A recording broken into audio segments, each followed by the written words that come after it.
Hey YouTube, Kiraswig here, bringing you all my Advanced Crystal Beasts Yu-Gi-Oh! Deck profile.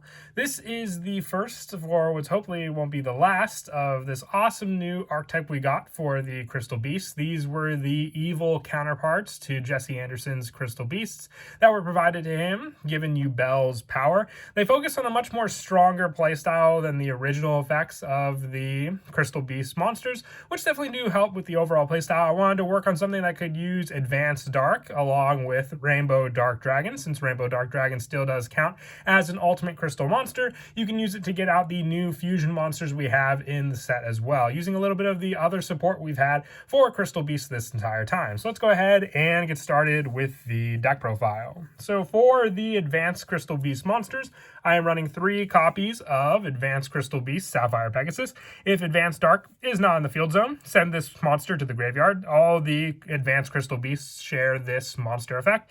And if this card is summoned, you can place one of your Advanced Crystal Beast monsters that is banished or in your hand, deck, or graveyard face up in your spell and trap card zone as a continuous spell. If this face up card is destroyed in the monster zone, you can place it face up in your spell and trap card zone instead of sending it to the graveyard. So it's basically like your Sapphire Pegasus, having a much more, all-around effect, being able to also get a monster that is banished, so getting some of those resources back, but still just being the setup card that the original Sapphire Pegasus was meant to be, with just more options. And you have to have your go-to field spell on the field, otherwise it'll send to the graveyard, and it has to be destroyed for it to be placed in the spell and trap card zone. So sadly you won't be able to just play it, send it, and then set it, because it's not the same. Sending is different than destroyed.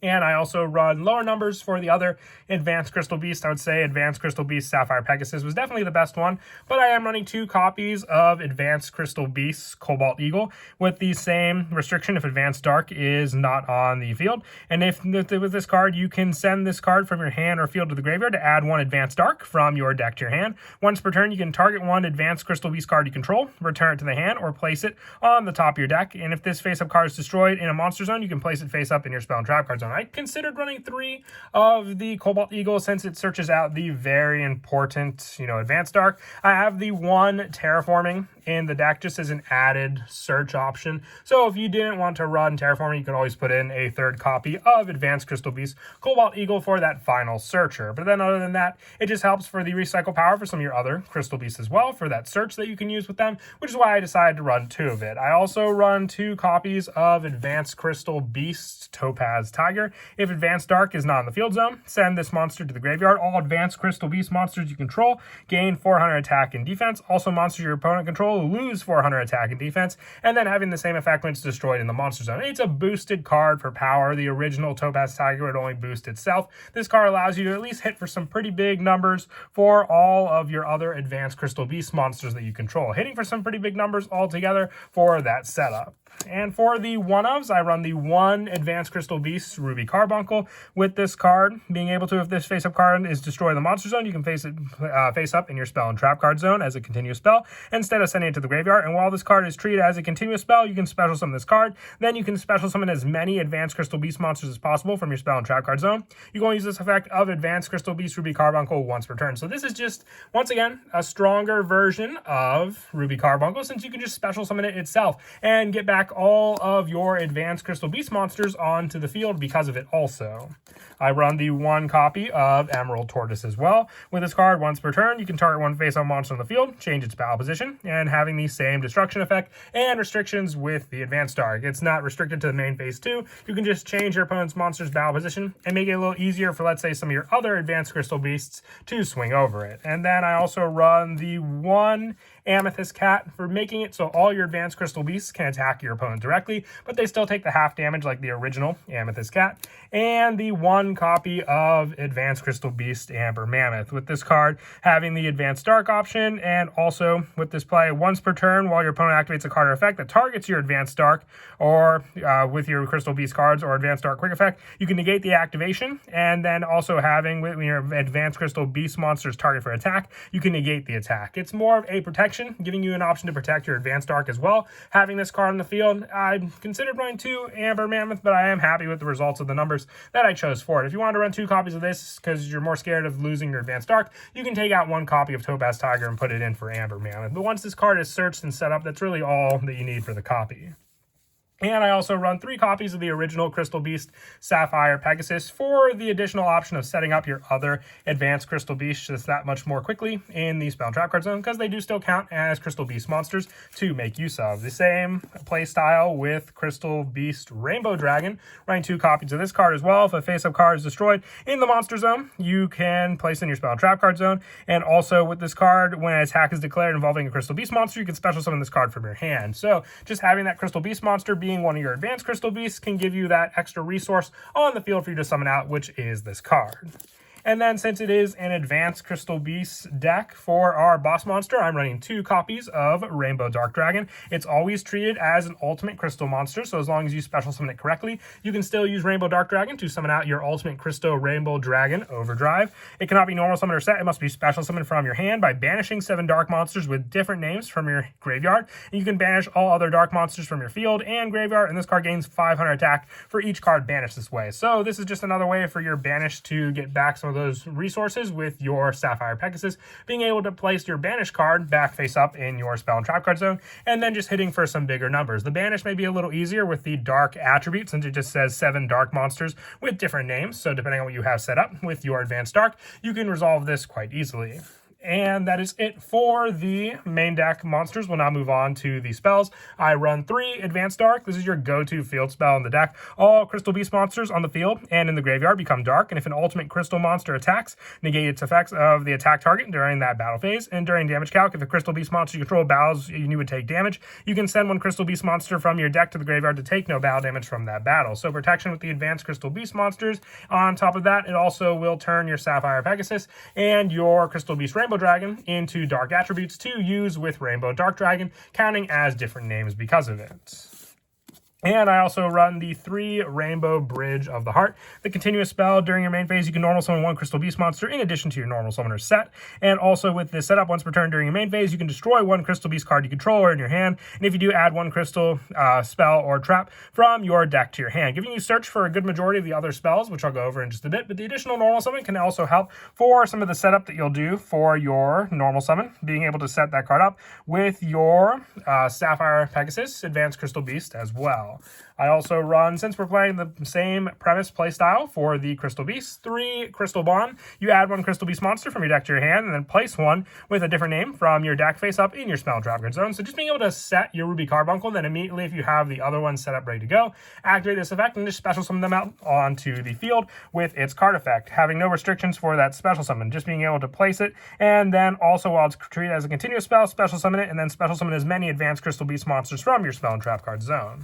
For more search power, I also run the 3 Rainbow Bridge. Add 1 Crystal spell or trap from your deck to your hand, so you can even just add Crystal Bond or even your go-to card, which is the next one, your Awakening of the Crystal Ultimates, by being able to reveal 1 ultimate crystal monster from your hand, then activate 1 of the effects. Either take a Rainbow Bridge or 1 Rainbow Refraction from your deck and either add to your hand or send to the graveyard, or special summon 1 Crystal Beast monster from your hand, deck, or graveyard, or the Spell and Trap card zone. 1 Crystal Beacon for additional special summoning power from the deck, and also 1 Crystal Promise for more special summoning from the Spell and Trap card zone if you don't have the Ruby Carbuncle to use for that play setup.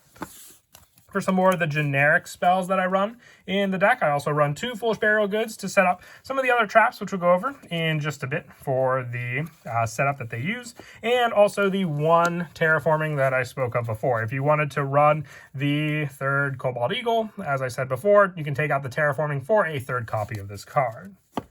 And that is it for the spells. Moving on now to the traps. Part of the Foolish Burial Good setup is for the setup of being able to banish your Crystal Miracle, which I'm also running 2 copies of this card. It is the counter trap, but also while this card's in your graveyard, you can banish this card to place 1 Crystal Beast monster from your hand, deck, or graveyard face up in your Spell and Trap card zone. So using this, you can get your advanced Crystal Beast that much more quickly set up in your Spell and Trap card zone by even just sending it to the graveyard with your Foolish Burial Goods. And I also run 1 Crystal Conclave. Either you can search this card card off of Rainbow Bridge, or even just have it for the bounce effects that you can use and reuse with your Crystal Beasts, and the 1 Rainbow Bridge of Salvation, another send option with the Foolish Burial Goods, with this card being able to have that banish in the graveyard to add 1 Crystal Beast monster and 1 field spell from your deck to your hand, making Foolish Burial Goods almost basically another search for your Advanced Dark in the deck. And that is it for the main deck. We'll now move on to the extra deck. I run 1 of the Rainbow Dragon Overdrive and 1 of the Rainbow Overdragon, both having tribute options for your ultimate crystal monster once you properly summon it onto the field, giving you more of a power boost with the Rainbow Dragon Overdrive, because remember, Rainbow Dark Dragon still counts as an ultimate crystal monster, so you just have to properly summon it out onto the field to do so. And then Rainbow Overdragon, the same tribute play, but having more of a shuffle back option. For the Link monsters, I run 1 Barricade Board Blocker to recycle if we do need the field spell back onto the field, 1 Nightmare Phoenix, 1 Cross Sheep, 1 Underclock Taker, and then for the Link 3 option, the 1 Nightmare Unicorn, and for the Link 4s, 1 Access Code and 1 Star Yugioh to hopefully get the proper Crystal Beast monsters we need set up on the field and graveyard to have the different ones needed to summon out the Rainbow Dark Dragon. For the Xyz monsters, I run the 1 Lightning Chidori because we do have the 2 different types of Sapphire Pegasus, which are Wind, and also the Cobalt Eagle to summon out your Lightning Chidori quite easily. The 1 Abyss Dweller for Graveyard Shutdown, Tornado Dragon, and then the 1 number 60 for draw and discard power to potentially get the last Crystal Beast we may need in our graveyard and draw into the Rainbow Dark Dragon we need. The 1 Baguska for more stall game during the game, and 1 Leviair to get back other banished resources using the couple level 3 Crystal Beast monsters that we run in the deck to overlay into it. As for some of the go-to plays that you can play with this deck, just like all the other Crystal Beasts, it all comes down to just the play setup you have. If you were able to search out cards with Crystal Bond, being able to add 1 Crystal Beast monster from your deck to your hand, you can add the new Advanced Crystal Beast Sapphire Pegasus and then set up another one in your Spell and Trap card zone, being the very powerful Ruby Carbuncle. Ruby Carbuncle can also then give you that special summon option when you need it. You can summon out your Sapphire Pegasus, activating its effect, and then depending on what you want to go for, you can either use it to protect your Amber Mammoth, but do remember you have to have the Advanced Dark field spell on the field to do any of these plays. So whether you have the search or not, this Crystal Bond may be the search and need for your play to search out your Cobalt Eagle, because then you'll discard it to search your Advanced Dark to your hand and activate it, and then you'll still have the setup for your Ruby Carbuncle in the Spell and Trap card zone. And then what may result from this is you may just either have to have the Sapphire Pegasus in your hand for you to normal summon and then get another Crystal Beast into the Spell and Trap card zone. The Cobalt Eagle could potentially be it from the graveyard, but you can leave it there and go for a different one you may have from your deck. If you go for the Topaz Tiger, you have the special summon off of Ruby Carbuncle to get these 2 back onto the field and boost up all their attack, making the Sapphire Pegasus at 2200 attack. If you wanted to more protect your Advanced Dark, you can even just go for the Amber Mammoth and have an attack negation with this card on top of that, being able to protect your Advanced Dark on the field as well, with potential overlays being able to then go into cards like your number 60 to detach 2 materials, setting them up into the graveyard, and then also potentially drawing in to the other cards you need, discarding others, but still giving you that setup for more and more Crystal Beasts, different names, which will become dark thanks to the Advanced Dark. Remember, when you have the Advanced Dark on the play, you can't use the Wind setup with your Advanced Crystal Beast Sapphire Pegasus on the field, so you'll have to use the Sapphire Pegasus original one to overlay into the Lightning Chidori. So you have that play available to you. It's just the one limitation, since they do become dark thanks to Advanced Dark on the field and in the graveyard. But that is it for the deck profile. I hope you all enjoyed the video. I'll be updating a lot of other decks from the booster set, along with doing a bunch of the other new decks we've got from the set as well. So definitely look forward to more upcoming videos for Crystal Revenge. The Advanced Crystal Beasts were definitely a fun deck, which we finally got from the GX anime, and I hope you all enjoy the other ones that I'll be doing in the future. And as always, until next time, please don't forget to leave a like and subscribe, and Kira Twig out.